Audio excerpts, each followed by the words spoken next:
Roland-Garros alive with spectators on day 4 of the second Grand Slam of the year. Traditionally, the first Wednesday of the championships is Kids' Day, with families pouring in to watch the action unfold. They have a chance to get close to their heroes, and there is plenty to keep them busy. 75 matches on the schedule, 36 in the singles, and so far perfect conditions for fans of all ages to enjoy. Bienvenue and welcome to day 4. It's live at RG, and here for you is what's coming up on this evening's show. 2016 champion Novak Djokovic makes the third round in Paris for the 13th time. Another champion from that year, Garbine Muguruza, on her Roland-Garros memories. And is this man a future number 1? We predict the future of men's tennis. If you'd like to join in the conversation on Twitter, use the hashtag RG18. Our discussion this evening is we do want to predict that future. We want from you the ATP top 5 in 2023. You've got a little bit of time to think about that. Send them in using the hashtag RG18. We'll try and get through as many as possible. We'll also be putting this to our special guest this evening, former Wimbledon champion Pat Cash. Nick and Camille alongside me in the studio, and Camille, in complete contrast to yesterday, beautiful conditions and lots of tennis. Yeah, lots of tennis matches everywhere, and very good level on the women's draw and men's draw. But I'm really happy that all the matches could play, because then it's going to be delays and delays, day after day. And no, the rain has stopped, and we're happy. Yeah, we're very happy. These are the days when everything really gets started at the Grand Slams. We're into the second round, and the next 3-4 days are going to be wall-to-wall tennis, and that's what we're here for. We love that. We cannot wait. You are watching live at RG. You can watch the show every night from 7 p.m. local time on the official Roland-Garros YouTube or Facebook platform. So make sure you spread the word about that. Now, someone who's going to be very happy that the weather is good, it's going to stay good, he's hoping he's not going to have to move around too much, is our reporter Eli Weinstein, who starts this evening joined by one of the winners on day 4. Okay, Gigi, thank you very much. Yeah, I'm here with David Goffin. David, quick word on how this tournament has begun. Now you're into the third round. You've played twice already. Can you just cover those first 2 matches for us real quick? Yeah, the first one was tough. I was down 2-0, and then I came back and I finished really strong at the end of the first match. And then again, I didn't start really well this match, the second round against Corentin. And but as soon as I found my rhythm at the end of the first set, I started to play really well, more aggressive, and then I won in a straight set. So I'm really happy to be in the third round, and now I'm feeling good. I'm in the tournament, and hopefully I can play my best tennis next round. So you played a guy who a lot of people are talking about him, Corentin Moutet, who's one of the future hopefuls of French tennis. Can you say a quick word about him and how you felt from the other side of the net? Yeah, I was a little bit surprised when we started, because I didn't know him before the match. As you see the left. Both sides, he's really solid, great hand. He feel the game really well, so it was not easy to make some winners and to find my rhythm from the start. And then as soon as I found some solution, I started to play really well and more aggressive. So yeah, he's really talented, really young, and I'm sure he has a great future. A word on the conditions, David, here? It's pretty hot, not easy, and humid.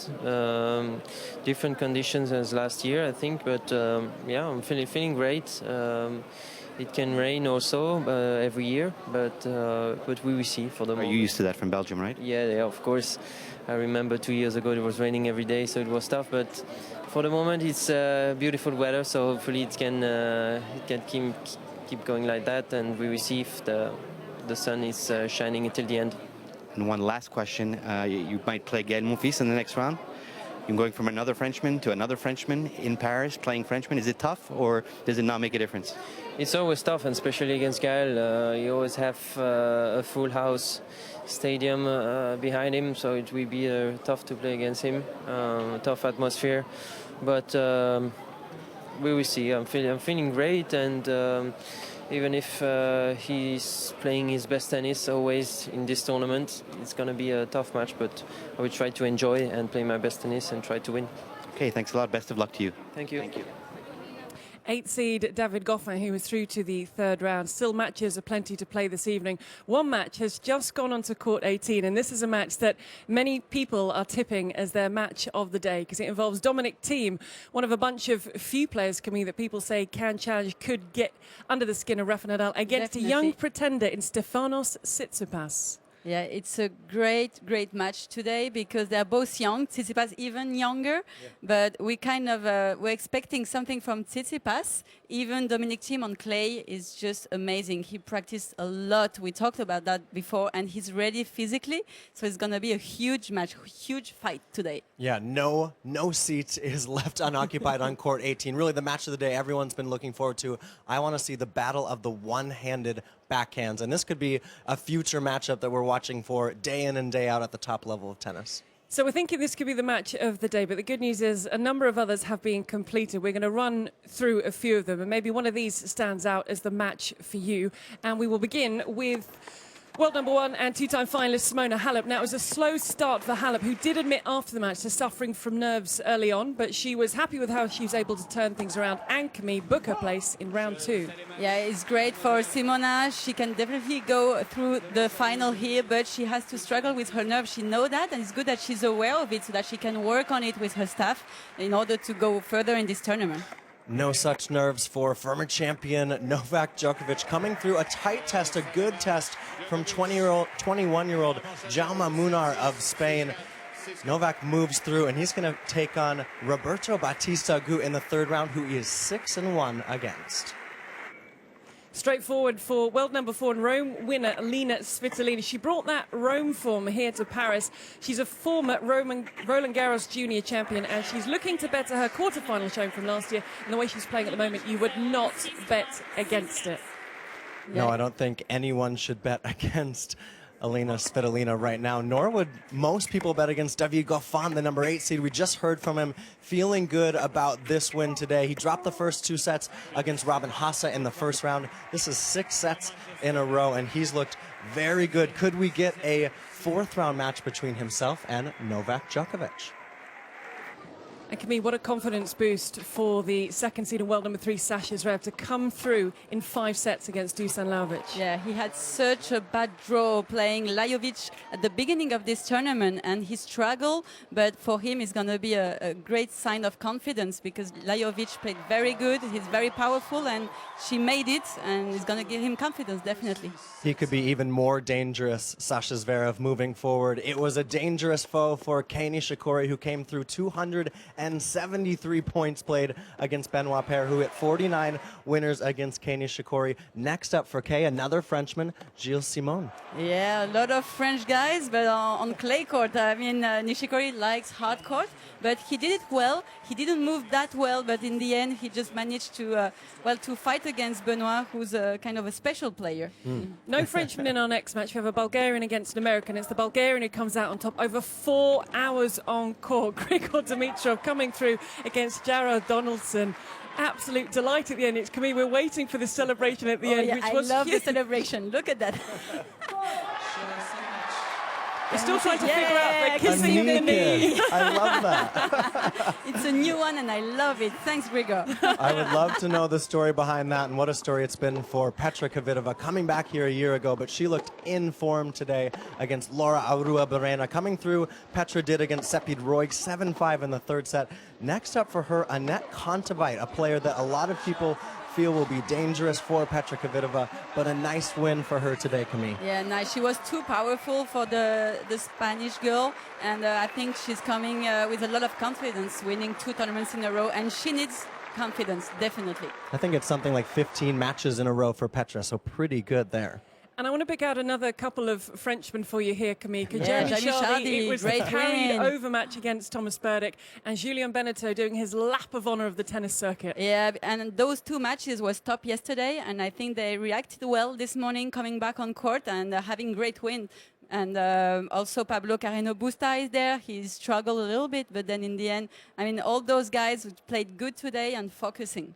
You can see the battle of the Marcos, Marco Trengioletti going down to Marco Cecchinato today. So the fairy tale story, it lasted for a couple rounds, and what a story Marco, the Argentinian, gave us this tournament. It means Grandma Daphne can finally have the holiday that she was promised earlier in the week. And maybe they'll have a holiday here in Paris, or they might just drive back to Barcelona. It's lovely to have your company. Hashtag RG18 if you'd like to get involved with us. We're asking very shortly with our special guest, Pat Cash, for you to predict in 2023 your top 5 on the ATP World Tour. So while you have a little think about that, it's the highlight of Live at RG. It's time for Camille's Shot of the Day. Ta-da! Oh, what the shot sound jingle. effects. Yeah, I have to go. I'm ready. I have This is just the first year. Yeah, baseline, and he almost did it. So dangerous, Benoit Paire, from everywhere in the court, and he comes up with shots you never expect, you and was never moving expect that, yeah. Nishikori so well early in the match. And he beat him in US Open in 2015 because Nishikori doesn't like, he needs to know where the player wants to play, and with Benoit you never know, and it's very tough, but Nishikori made it on clay court this time.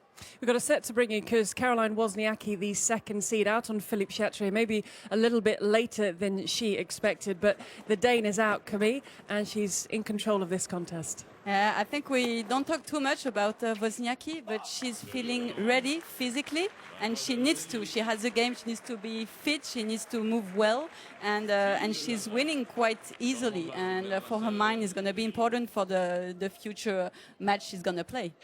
So we'll keep an eye on how that unfolds together with all the other action. But I'm very happy to say it's the moment when Nick can do a drum roll or someone can do some clapping somewhere. We'll welcome our special guest to the studio. It's former Wimbledon champion Pat Cash. Pat, that's all we've got is this drum roll here. You have to come in on the drums here. That's all we've got. Welcome into the studio. Welcome, Pat. Thank you for joining us. And the first thing we have to say is happy belated birthday, because it was your birthday on Sunday. Knees again. You did this last time. That's all right. It's in pain. It might be the first time I'm injured around here. But happy Thank you. belated birthday. I saw pictures you. on social media of a huge, great firework coming out or something. No, it wasn't really. It was just a little sparkler. But that's enough for me. Yeah. enough for Don't you. really celebrate the birthdays that much these days. Now, last time you were here, you were taking part in the Legends, and you did have a bit of a knee problem then. How's the knee, and are you taking part in the Legends again? I'm always having problems. I'm just getting old. Gigi, I'm just falling to pieces. All right, no, I'm actually okay. I'm actually Yeah. okay. Want to play with Coco? I would play with Coco, yeah. So I do practice staying with her. fit. I do That's what practice with mean. her. I hit the ball okay, yeah. But playing matches is a different thing. But the Legends is fun. It's just a fun thing. So we just go out there and try and play our best and have a bit of a laugh and catch up with old friends. And it's pretty good. It could be worse things to do.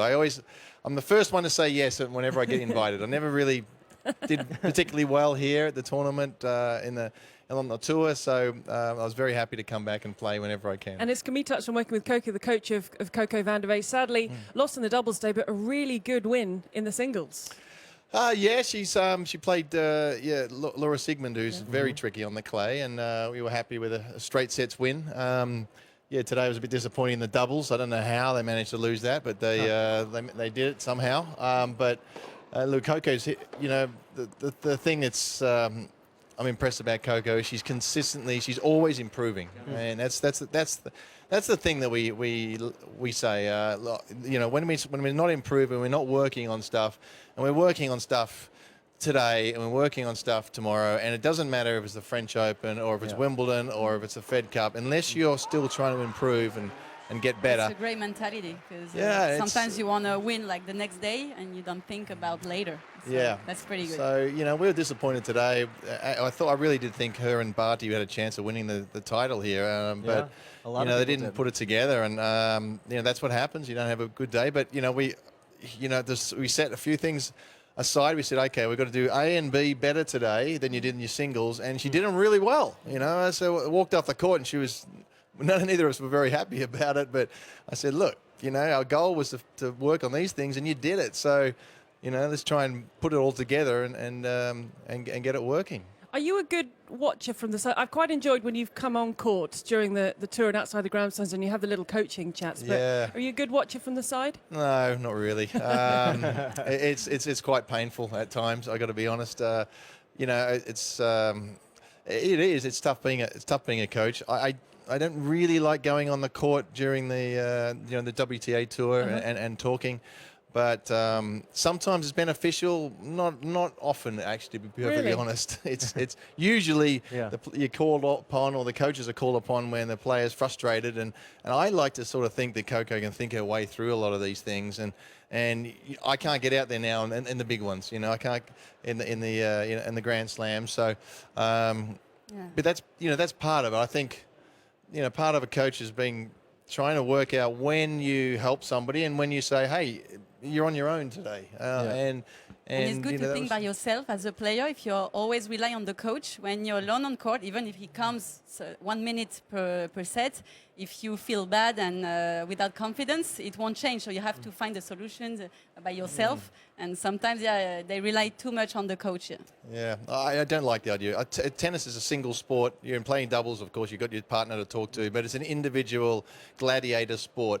And to think that the US Open are going to be thinking about bringing it in for qualifying, coaching on the side of the court, it's just wrong. I'm sorry, it's just wrong. And it's a single. Maybe, you know, to be Yeah. sharing. Sounds like you To don't like engage it. them in it. Yeah, but they're talking about you can actually talk to your coach anytime Right. on the side of the court. That's Yeah. what they're Last year talking in about. qualies The at the qualies of the US US Open, isn't it? That's right, yeah. So you can just go to the side of the court and talk, and your coach can talk to you the whole way across the end while you're changing ends all the way to there, telling Get angry to hit the to the coach. forehand. We should have had this Pat serve to here the forehand. yesterday for our Right. changes in Oh, tennis Hit this serve to the conversation. backhand now. Right, hit to the forehand. What is that? Yeah. That's not coach. That's not playing. Pat's come in a day too late for our discussion. we We've got talked about this different- yesterday. Sorry, We've got a you're right. different discussion today. Soon, Pat and Camille are going to be putting together their 2023 ATP Top 5. And we'll tell you why in just a second. In the meantime, Eli has gone from speaking to David Goffin. You are courtside somewhere. Eli, where are you? I am court 18. This is awesome. This new court here, it is packed. I feel like I'm in Anfield Road or something and watching a Liverpool match. Dominic Thiem, Stefanos Tsitsipas behind me. Dominic Thiem broke in the opener. He's up already 2-love. These two guys have played 3 times. Dominic Thiem leads 2-1. The only time he lost on clay, outdoor clay in Barcelona, where Tsitsipas had an amazing run.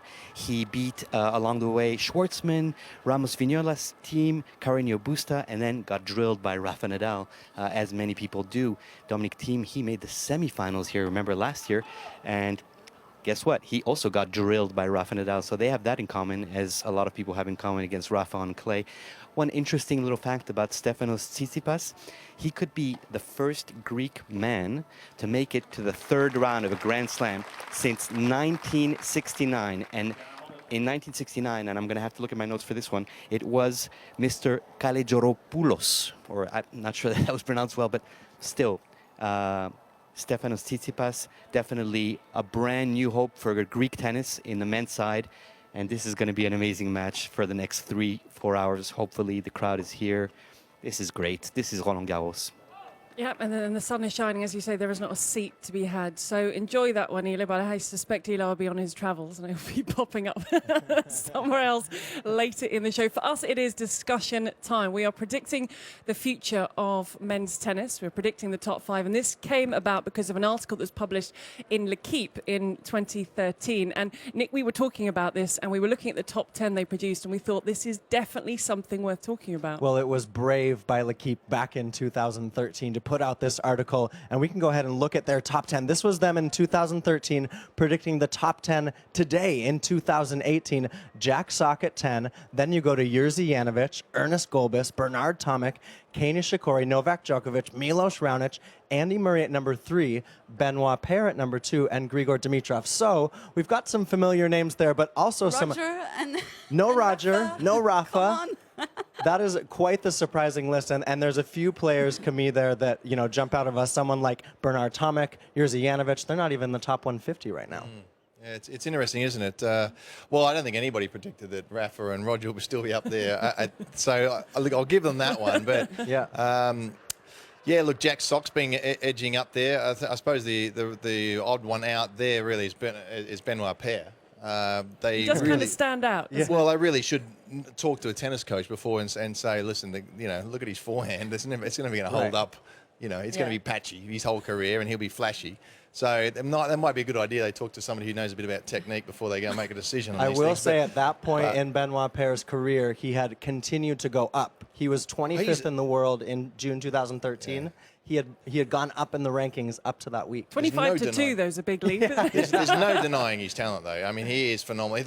One of the greatest shots I've ever seen in tennis, probably the greatest shot I've ever seen, is that drop shot that he hit. You can see it on YouTube.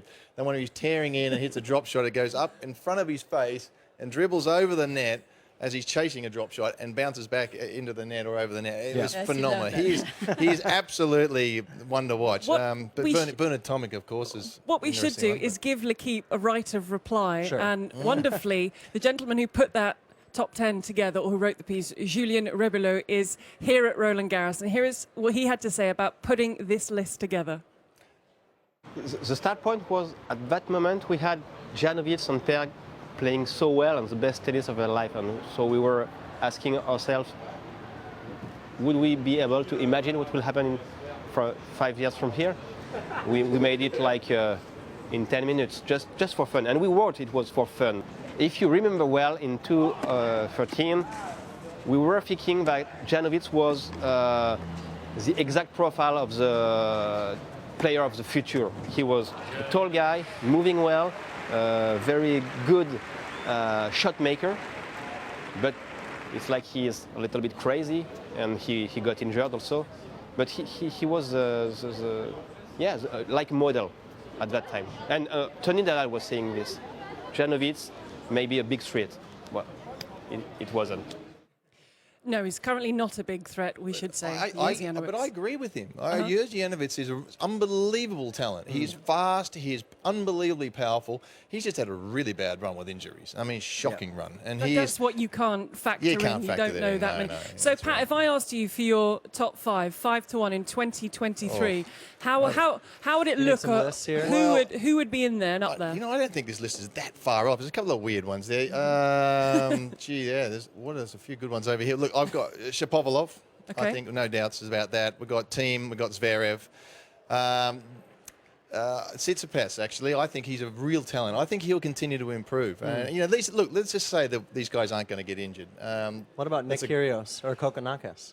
You know, Nick Kyrgios is probably the most talented of the whole bunch of them. But, you know, he just can't keep his body together. And to be the top 5, you have to be consistent day in, day out. I think he could probably win a slam, Nick. You know, if he gets his body right, I think he's possibility of winning a slam. Yeah. But, you know, top 5 means consistent all the time. Yeah.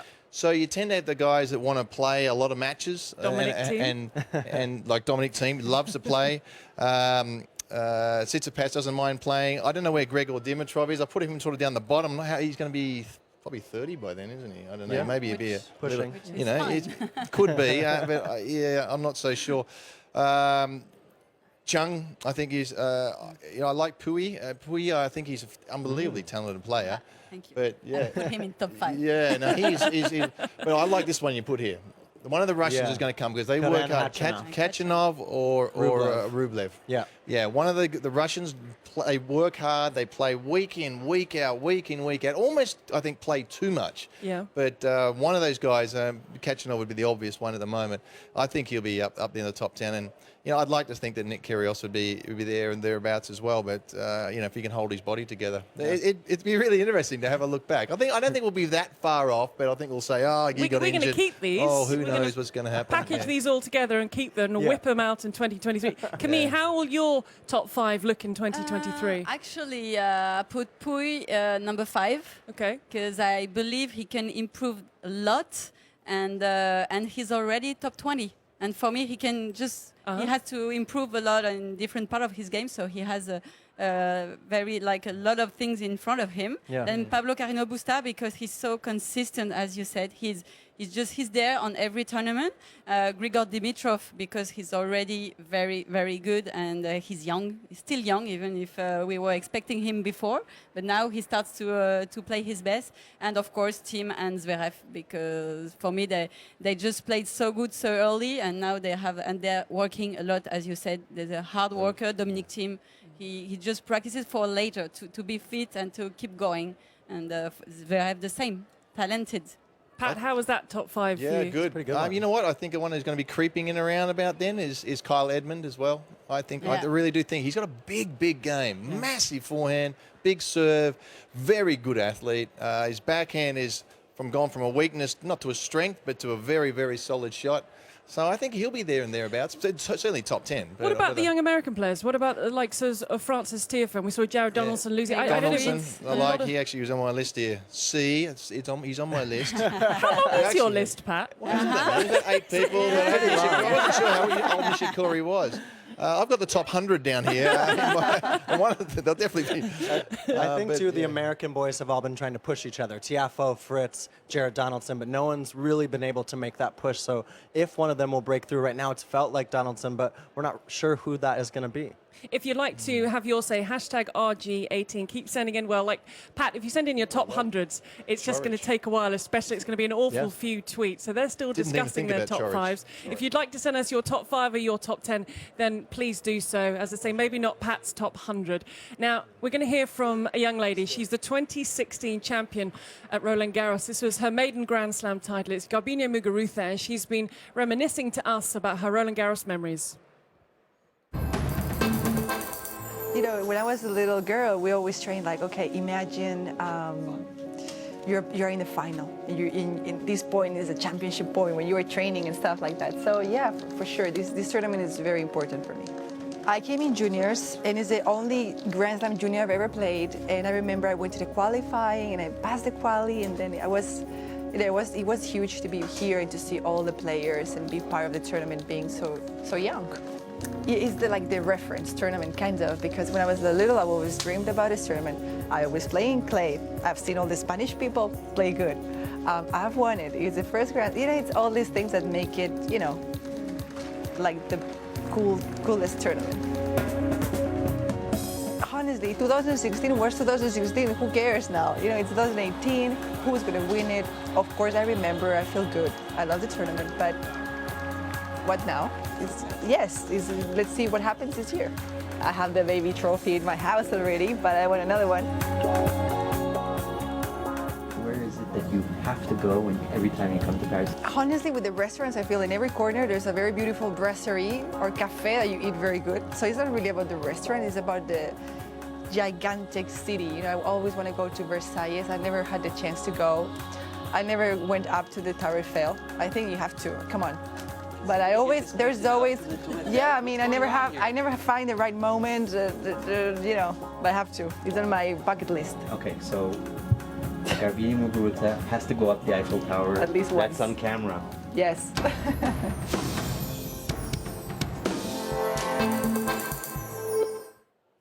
Now it's time to find out where Eli is. There is no way you are still on court 18, Eli. You like to move around. So the question is, what on earth are you doing and where on earth are you? Oh, I'm just chilling here on the rooftop of Roland-Garros. We are on the roof of the new VIP hospitality area of Roland-Garros, the Village. This is where all the VIP hospitality takes place. You know, restaurants, stands from the different sponsors of the tournament. People come, there's a lot of business that's done here, but there's also an amazing view. Now, if you can see right behind me, whoa, the Eiffel Tower, you can see court 7, you can see court 9. Downstairs, you can't see from here, but there's basically a rooftop party going on. There are noise walls canceling noise so that the court is not disturbed by the music. And people are chilling. There are even some lounge chairs. So I figured, you know, let's take a little break, chill out. The weather's nice. Take advantage of this evening. It's aperitif time, so I'm going to just say santé, everybody.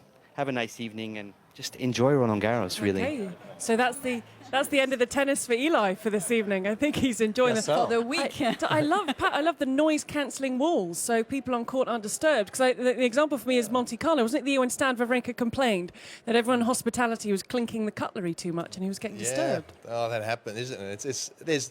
There's plenty of distractions at a Grand Slam tournament. I mean, it's just non-stop. And yeah, if they can stop those clinking, it happens a bit at the US Open too, doesn't it? They have the big corporate lounges there where they fit about 40 people in, and it's and then the doors keep coming open and shutting. And do you ever truly block it out, or you just think I'm here and this is going to be like people say US Open? It's a noisy slam. We're just going to get used to it. you kind of got to block it out somehow. But you know, when you're down a break and things aren't going well, you tend to hear everything. So yeah, it's tough, but it's an interesting tournament. This tournament really is. It has so many different challenges to it. I think that's what's really special about this tournament. And the clay produces many of them itself, because when the weather changes, there's the way the ball comes off the court just completely changes. And all you have to do is, towards the beginning of a set, towards the end of a set, all of a sudden there's bad bounces, popping up everywhere. And so you have just challenges all over the place here, and the wind can come through, the crowd can be here, then, all you need is the crowd to whistle about a bad line call or something, and then the whole energy changes again. There's a whole lot of challenges here. I kind of wish that one year I really, really, really wanted to do well here, and I worked hard, and I did pretty well, and I did horribly at Wimbledon. So I went back to plan A. But don't you think it would be better for players to try to focus and maybe forget about all the public if somebody just stands up, because it helps to increase the concentration. As you say, the bounce can be different. I mean, there's always, it can rain, and those things you cannot manage. So in the end, maybe it should be good to just leave maybe the things more open and trying to help the players being focused and let the people just enjoy.